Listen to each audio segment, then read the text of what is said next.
യുഡിഎഫിന്റെ പുതിയുഗ യാത്രയിലെ കുറ്റ്യാടി സ്വീകരണത്തിൽ വേദിയിൽ സംസാരിക്കാൻ വിളിക്കാൻ വൈകിയതിൽ ഷാഫി പറമ്പിൽ എംപിക്ക് നീരസം. വി ഡി സതീശൻ സംസാരിക്കുന്നതിന് മുൻപ് ഷാഫി വിളിക്കാത്തതിൽ DCC സെക്രട്ടറിയോട് വേദിയിൽ വെച്ച് തർക്കിച്ചു. ഒറ്റ വരിയിൽ പ്രസംഗം അവസാനിപ്പിച്ച് ഷാഫി പറമ്പിൽ നിങ്ങളോട് സംസാരിക്കുവാൻ വേണ്ടി അദ്ദേഹത്തെ സവിനയം ക്ഷണിക്കുന്നു.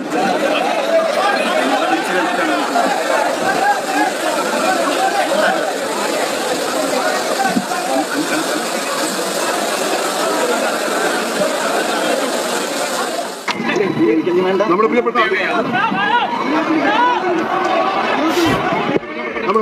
ഇതിനൊക്കെ എന്ത് പറയാനാണ്? ഒരു സൈഡിൽ കൂടി കഷ്ടപ്പെട്ട് ഒരു ടീം മൊത്തം PR നടത്തിക്കൊണ്ടിരിക്കുക LDFകാർ 10 വർഷം കഴിഞ്ഞിട്ടും പിടിക്കാനായിട്ട്.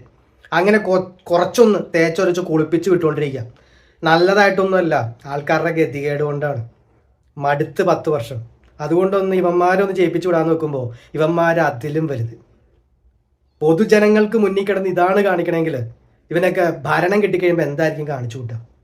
ആദ്യം ഇവന്മാരുടെ ഉള്ളിലുള്ള അടി പരിപാടികൾ നിർത്തണം, അല്ലാതെ ഒന്നും നന്നാവൂല. ഇതൊരു വഴിക്ക് പോകില്ല. എന്ത് കിടന്ന് കാണിക്കണം സ്റ്റേജിൽ കിടന്ന്? എല്ലാം കഴിഞ്ഞിട്ട് വന്ന് പറഞ്ഞതോ പ്രിയപ്പെട്ടവരെ, ഞാൻ പ്രസംഗിക്കുന്നില്ല. ഒറ്റ വാചകം പ്രതിപക്ഷ നേതാവിനോട് പറയുന്നു. 100-ൽ കൂടുതൽ എണ്ണുമ്പോ കുറ്റ്യാടി ഈ കഴുത്തി പിടിച്ചും തള്ളി നീക്കിയൊക്കെ കഷ്ടപ്പെട്ടത് ഇത് പറയാനാണ്. മാസ ഡയലോഗ് അടിക്കാൻ വേണ്ടി വന്നാന്ന് തോന്നുന്നു. അവസ്ഥ തന്നെ. ഒരു ക്ഷമാശീലം ഇല്ലാത്ത കുറേ എണ്ണങ്ങൾ, ഒരു അച്ചടക്കം ഇല്ലാത്ത കുറേ എണ്ണങ്ങൾ കയറിയിട്ട് ഇവിടെ എന്ത് ചെയ്യാനാണോ എന്തോ. ഇതൊന്നും നന്നാവുമെന്ന് എനിക്ക് തോന്നുന്നില്ല.